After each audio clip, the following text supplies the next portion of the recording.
Hello guys, அஸ்ஸலாமு அலைக்கும். இன்றைக்கி நம்ம சேனலில் என்ன பார்க்க போகிறோம் அப்படின்னா, காலிஃப்ளவர் 65 தான் பார்க்க போகிறோம். அதுக்கு முன்னாடி நம்ம சேனலை சப்ஸ்கிரைப் பண்ணாதவங்க சப்ஸ்கிரைப் பண்ணிக்கோங்க. ஃபஸ்ட் ஸ்டெப் இதில் க்ளீனிங் ப்ராசஸ் தான். ஒரு பாத்திரத்தில் தண்ணியில் உப்பும் மஞ்சத்தூள் ஆட் பண்ணி நல்லா கொதிக்க விட்டதுக்கப்புறமா காலிஃப்ளவரை போட்டு ஒரு 5 நிமிஷம் கொதிக்க விட்டு எடுத்துக்கோங்க.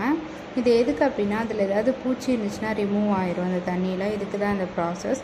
அதுக்கப்புறமா இதுக்கு மசாலா போட ஸ்டார்ட் பண்ணிடலாம். ஃபஸ்ட்டு 2 டேபிள் ஸ்பூன் அரிசி மாவு, அதுக்கப்புறம் 2 டேபிள் ஸ்பூன் கடல மாவு ஆட் பண்ணிக்கலாம். அப்புறம் காரத்துக்கு சில்லி பவுடர் ஆட் பண்ணிக்கோங்க. காஷ்மீரி சில்லி கூட ஆட் பண்ணிக்கலாம் கலருக்கு. 1/4 டேபிள் ஸ்பூன் மஞ்சத்தூள் ஆட் பண்ணிக்கிறேன். 1/2 டேபிள் ஸ்பூன் தனியா பவுடர் ஆட் பண்ணிக்கிறேன். 1/2 டேபிள் ஸ்பூன் மிளகு பவுடர் ஆட் பண்ணிக்கிறேன். அதுக்கப்புறமா 1 டேபிள் ஸ்பூன் ஜீரக பவுடர் ஆட் பண்ணிக்கிறேன். அதுக்கப்புறமா உப்பு தேவையான அளவு ஆட் பண்ணிக்கலாம். Garam masala 1/4 tablespoon add பண்ணிக்கிறேன்.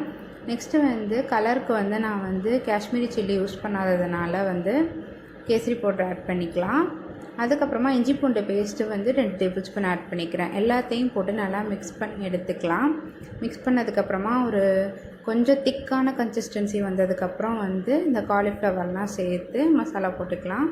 ஆயில் ஆட் பண்ணிக்கோங்க. பொரிக்கையில் ஒட்டாமல் வரும். அதுக்கப்புறமா எல்லா காலிஃப்ளவரையும் பொரிச்சு எடுத்தால் இந்த காலிஃப்ளவர் 65 ரெடி. இது மாதிரி வீட்டில் ஒரு தடவை ட்ரை பண்ணி பாருங்கள் காய்ஸ். இந்த மாதிரி வீடியோ பிடிச்சிருந்தா லைக் பண்ணுங்கள், ஷேர் பண்ணுங்கள், சப்ஸ்கிரைப் பண்ணுங்கள். Thank you guys. அஸ்ஸலாமு அலைக்கும்.